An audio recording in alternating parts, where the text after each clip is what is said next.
Bienvenidos a Mechanic Duck. Suscríbete. Hola compañeros, buen día. En esta ocasión resolveremos el problema 722 del libro Mecánica de Materiales del autor Riley, relacionado al tema de esfuerzos flexionantes. El enunciado dice lo siguiente. La viga voladizo que se muestra en la figura soporta un momento M que actúa en su extremo libre. La sección transversal de la viga se muestra en la figura B. Si los esfuerzos permisibles son 90 megapascales a tensión y 140 megapascales a compresión, calcular el máximo momento M que puede soportar la viga. Antes de resolver el ejercicio, recuerda que este video forma parte de mi lista de reproducción de mecánica de materiales, donde encontrarás más contenido relacionado a diferentes temas. En la descripción te dejo el link. Retomando el problema. Primero se calcula el centroide de la sección transversal de la viga.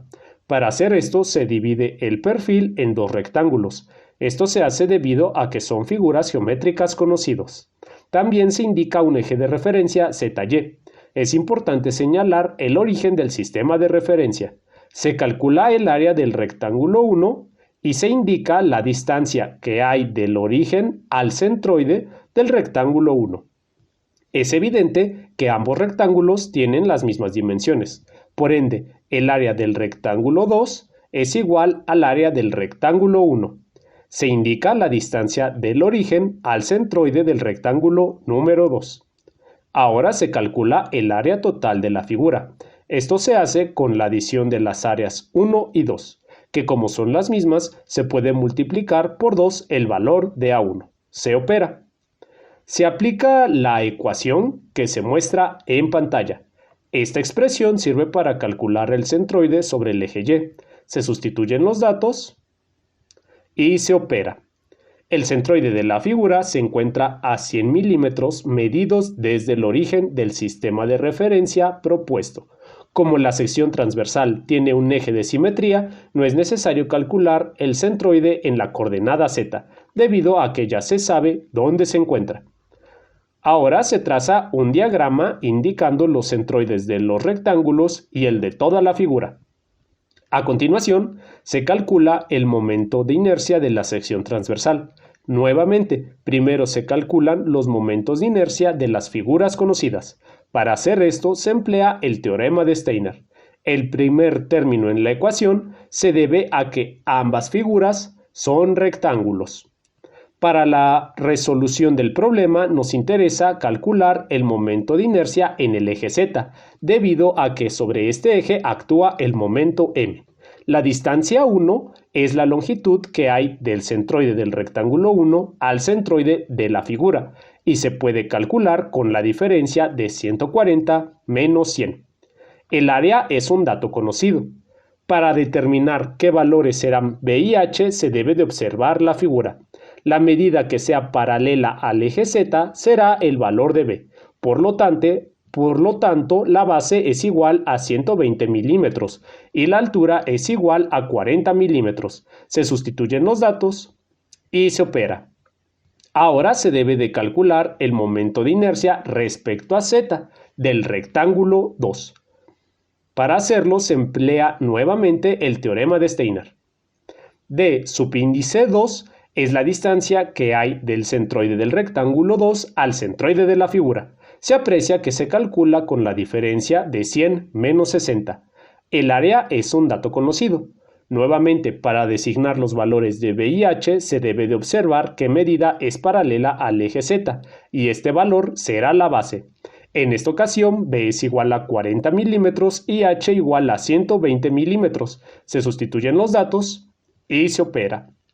Como ya se conocen los momentos de inercia de ambos rectángulos, para calcular el momento de inercia de la figura, basta con realizar la adición de IZ1 más IZ2. Se sustituyen los datos y se opera.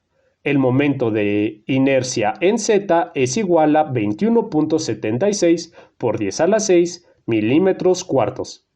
Ahora se traza un diagrama de cuerpo libre indicando el momento que actúa sobre la sección transversal. Analizando el diagrama, se concluye que la parte superior del perfil es la que actúa a tensión y la parte inferior es la que actúa a compresión. Se sabe que el esfuerzo flexionante se relaciona con el momento, la distancia a la fibra más alejada y el momento de inercia. Se despeja M. Primero se calcula el momento cuando se produce el efecto de tensión sobre la sección transversal. El momento de inercia y el esfuerzo a tensión son valores conocidos. La distancia a la fibra más alejada es la longitud que hay del centroide hacia el punto donde se presenta la máxima tensión, en la sección transversal. En este caso es la parte superior y del diagrama se concluye que esta medida es de 60 milímetros. Se sustituyen los datos y se opera. Ahora se calcula el momento máximo considerando el efecto de compresión. El esfuerzo a compresión y el momento de inercia son valores conocidos. La distancia a la fibra más alejada es la medida que hay del centroide hacia el punto donde se presenta la máxima compresión. En este caso es la parte inferior de la sección transversal. En el diagrama se aprecia que C es igual a 100 milímetros. Se sustituyen los datos y se opera. Para finalizar, se deben de comparar los valores obtenidos de los momentos a tensión y compresión para seleccionar el que cumpla con los requisitos solicitados por el problema.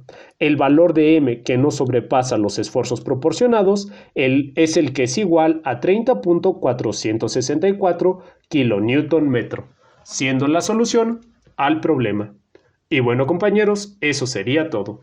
Ya saben, si tienen dudas, comentarios, pueden dejarlos en la caja. Hasta luego.